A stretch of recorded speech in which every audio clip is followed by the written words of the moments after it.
What's going on, guys? I am doing another knife review here for you of the Benchmade 940, and I'm going to preface this by saying that this is my like 6th or 7th take on this review. And the reason I'm saying that is not to say, oh, I'm working so hard on this, is actually to say that I've been kind of going back and forth on this knife, whether I like this knife or not. And I think one of the reasons I'm doing take after take is because I'm kind of confused.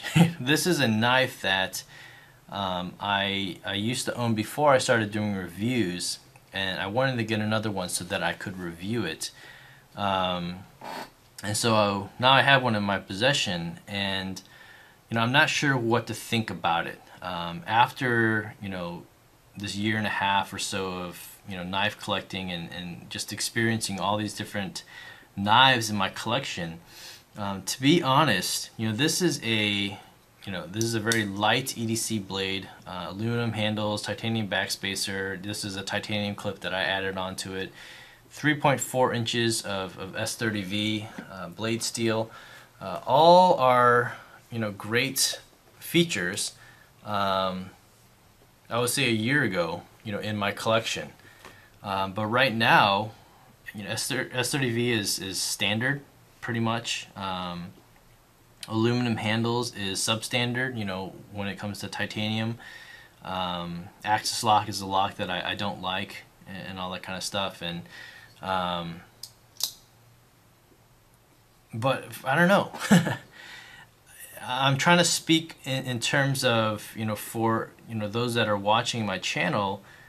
Someone who's getting into knife collecting, or someone who's looking for a good EDC, and when I think in those perspectives, this is actually a great knife. Is it worth $170, which is typically where it sells at on the market? Maybe on the secondary you can get it for $140 maybe. Is it worth it? Then I don't know if I would say it's worth it, particularly because this knife is out there, the Spyderco Paramilitary 2. This is the CTS 20CP version, so obviously the blade steel makes this one pale in comparison, but standard comes with S30V at, you can easily find this for anywhere between $90 to $110, $120. I think this knife is the far superior knife to the 940. But again, those are kind of my opinions. I'm just going to try to talk about this knife in an unbiased way first, and then kind of just give my final opinions at the end. So if I goof up, I'm not going to redo this anymore. Again, 3.4 inches of S30V, overall length that's 7.87 inches, so just under 8 inches long, all overall length. 2.9 ounces. It's a super light knife, and it just disappears in your pocket for sure. Just see how thin that profile is compared to Paramilitary 2. Paramilitary 2, I already think it, fits in your pocket great. Very thin profile this way. This also is very thin, and because it's so light, just hugs the side of your pocket. And so again, as an EDC, great knife. As a collector EDC, not so much. Like I would much rather save the money for something else. That's not very unbiased. Anyway, compared to these other knives right here, you got the Sebenza, you got the Osborne. This is the Hogue EX01 aluminum. This is also full scale aluminum right here, and American Tonto blade. You got the Paramilitary 2.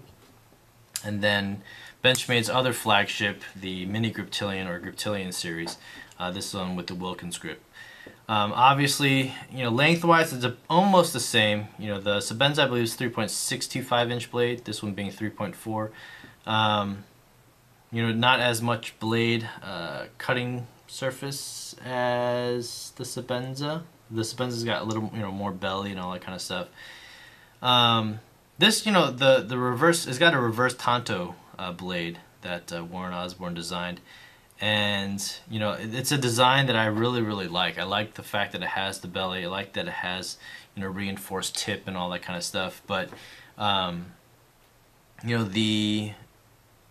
I think that makes a big difference on a knife like the 810 Contigo, and unfortunately I didn't bring that with me today. So you have an already thick blade, you know, with a reinforced tip. You know, that makes it much more substantial. These Benchmades like the Griptilian, Presidio, Torrent, you know, and this Osborne right here, you know, they all come with really thin blades. You know, this one is at 0.115 inches, and you know, with any kind of light prying, I would almost fear this kind of breaking or bending or something.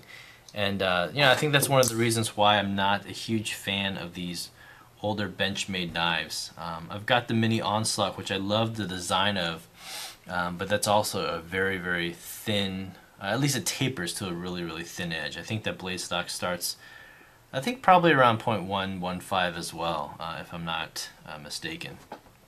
So anyway, again, as an EDC knife, I think for the average user, for the moderate collector, yeah, I know when you first get started, you look at a knife at, you know, over $100 and you think that's crazy, but once you're starting to spend, you know, $400 or $500 on a knife, which also seems crazy, then, you know, $150 for a knife like this, again, in my humble opinion, doesn't seem all that worth it. You know, S30V, aluminum handles, axis lock.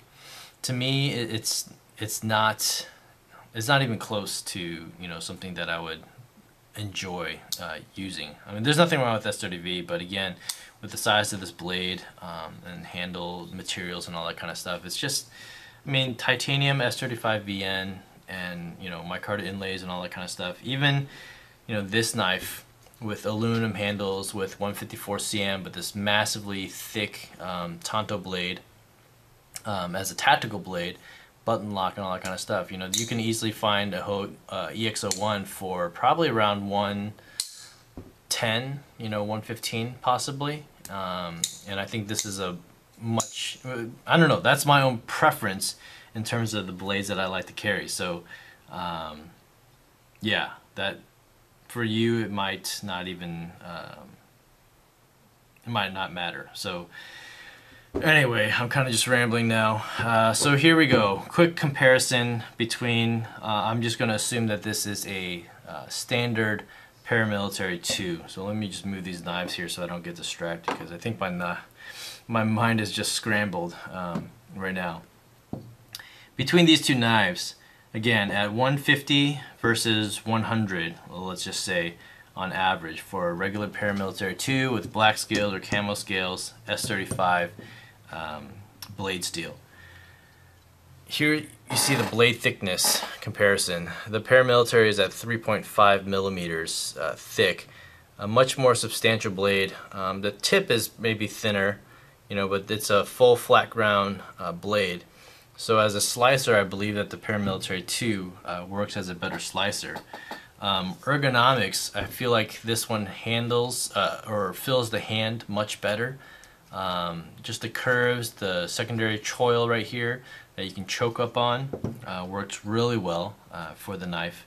Cutting surface, you actually maybe get a little bit more on the 940, so you have that going for it. But in terms of blade strength, I would say that the paramilitary is better. Lanyard hold doesn't make a difference to me. I could care less. Axis lock versus compression lock. Man, that's a interesting one. Compression lock, I feel like, is the stronger lock in the sense that there are no other moving parts. All you have is a spring of the compression lock, kind of like that liner lock idea. Obviously, it doesn't work the same way. Both compress, you know, the blade compresses against the stop pin and the axis. I'm sorry, yeah, between the stop pin right here and the axis lock right here. So it's you got pressure going down this way, and then the bottom, the tang of the blade pushes against the axis. So obviously you have a thick piece of steel with the axis lock right there, but the thing that's holding it are those two omega springs, you know, on each side of the axis lock. And There have been a number of videos of those Omega springs breaking. Not a big deal if you're just an everyday carry person and you can just order, you know, another one from Benchmade if you need another one. But if you're outdoors, then that could be kind of problematic. Compression lock, I would say just as strong, if not more strong, stronger than the axis lock. And again, you know, you're not going to have any problems with that spring right there. So there is that little bushing system in the paramilitary as well. So it's kind of Sebenza-esque like, very smooth. Both are very smooth. You know, this is 940 and the paramilitary 2 are two of the kind of easiest ones to open and close one-handed. Thumb studs work great on both knives and all that kind of stuff. So weight as well, you know, they're pretty similar. I think the paramilitary is around 3.7 ounces versus the 2.9, but you do get more handle. This is also nested steel liners that's partially milled out. I don't know if you can see that right there. You can see the milling job right there. So they do kind of factor the weight in there. So overall, okay, I would say if you were to spend the money, you know, around the $110, $120 mark, you know, give or take, I would easily go with the paramilitary 2. I just think it's a far superior knife. The materials you get, I think, are just as good, if not better, than the aluminum handles and all that kind of stuff. I mean, you do get a titanium backspacer, but who cares, you know, really. It serves no purpose other than, you know, decorative. So anyway, so those are my quick and simple takes of the Benchmade 940. It is a great EDC knife, I think, for the average user.